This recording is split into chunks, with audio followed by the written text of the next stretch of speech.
એક ગુરુજીનો આશ્રમ. આશ્રમમાં ગુરુજી અને શિષ્ય સંવાદ કરી રહ્યા છે.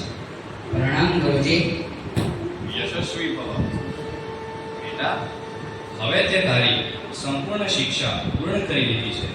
હવે તારે ગૃહસ્થ આશ્રમ તરફ ગતિ કરવાની છે. ગુરુજી, શું મેં ખરેખર મારી સંપૂર્ણ શિક્ષા પૂરી કરી છે?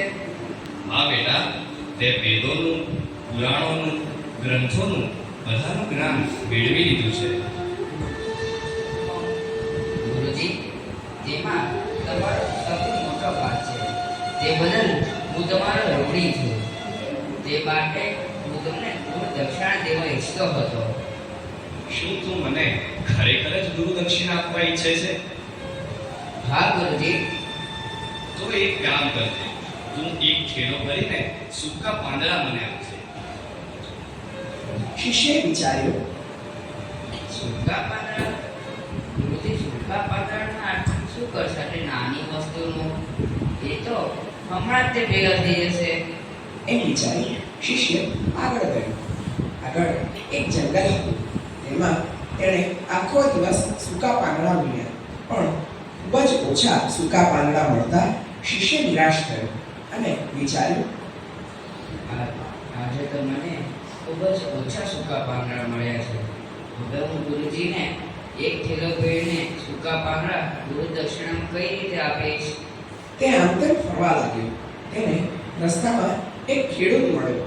ખેડૂતના હાથમાં સૂકા પાંદડાનો એક થેલો હતો. ખેડૂત બોલ્યો, શું થયું દીકરા? મારે એક થેલો ભરીને સૂકા પાંદડા જોઈએ છે. તો શું તમે મને આપી શકશો? આ પાંદડા તો હું તને ના આપી શકું, કારણ કે આ પાંદડા સળગાવીને હું મારા ઘરે જમવાનું બનાવું છું. પણ જો તારે સૂકા પાંદડા જોતા હોય તો અહીંયા બાજુમાં એક ગામ છે. ત્યાં એક શેકડીનું કારખાનું છે. ત્યાંથી તને સૂકા પત્તા મળી રહેશે. એમ કહી ખેડૂત કામે લાગ્યા અને શિષ્ય આગળ ગયો. ત્યાં ગામમાં એક કારખાનું હતું. તે કારખાને જઈ બોલ્યો, રામ રામ શેઠજી. રામ રામ. શેઠજી, મને આગળ રસ્તામાં એક ખેડૂતે કહ્યું હતું કે આ ગામમાં તમારો સૂકા પાંદડાનો બહુ મોટો કારોબાર છે. તો શું તમે મને એમાંથી એક થેલો ભરીને સૂકા પાંદડા આપી શકશો? એક થેલો ભરીને સૂકા પાંદડા તો તમને ના આપી શકું, કારણ કે આનાથી હું મારું ગુજરાન ચલાવું છું. પણ હા હા હા, અહીંયાથી આગળ એક ડોસીમાં રહે છે. તે સૂકા પાંદડા વીણતા હોય છે, તો તે કદાચ તમને આપે. એમ કહી શેઠજી પણ કામે લાગ્યા અને શિષ્ય એ વૃદ્ધ મહિલાના ત્યાં ગયો અને કહ્યું, પ્રણામ દાદીમા. દાદીમા, મારે એક થેલો ભરીને સૂકા પાંદડા જોઈએ છે. તો શું કૃપા કરીને તમે મને આપી શકશો? ના બેટા, સૂકા પાંદડા તો હું તને ના આપી શકું, કારણ કે એનાથી હું દવાઓ બનાવું છું. એમ કહી ડોશીમાં પણ અંદર ચાલ્યા ગયા અને શિષ્યએ મૂંઝાઈને આશ્રમ તરફ પગલાં માંડ્યા. આશ્રમમાં તે ફરી ગુરુજી સાથે સંવાદ કરી રહ્યો છે. પ્રણામ ગુરુજી. આયુષ્માન ભવ. ગુરુજી, મને તમારી માટે એક થેલો ભરીને સૂકા પાંદડા લેવા ગયો હતો. તેમાં હું તેવું નથી લાવી શક્યો. બેટા, મને શંકા હતી જ કે તું નિરાશા સાથે પાછો વળીશ.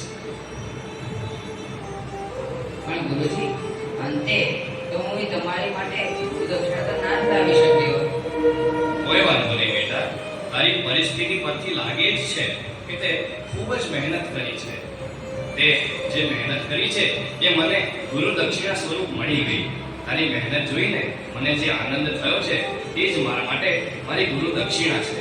પણ હા, એક વાત યાદ રાખજે બેટા, જીવનમાં કોઈ પણ વસ્તુને ઓછી ન સમજતો, તેની અવગણના ન કરતો. બધી વસ્તુનું સન્માન કરવું જોઈએ. આ નાટકમાંથી આપણને એ જ શીખ મળે છે કે કોઈ પણ કામની અવગણના ન કરવી.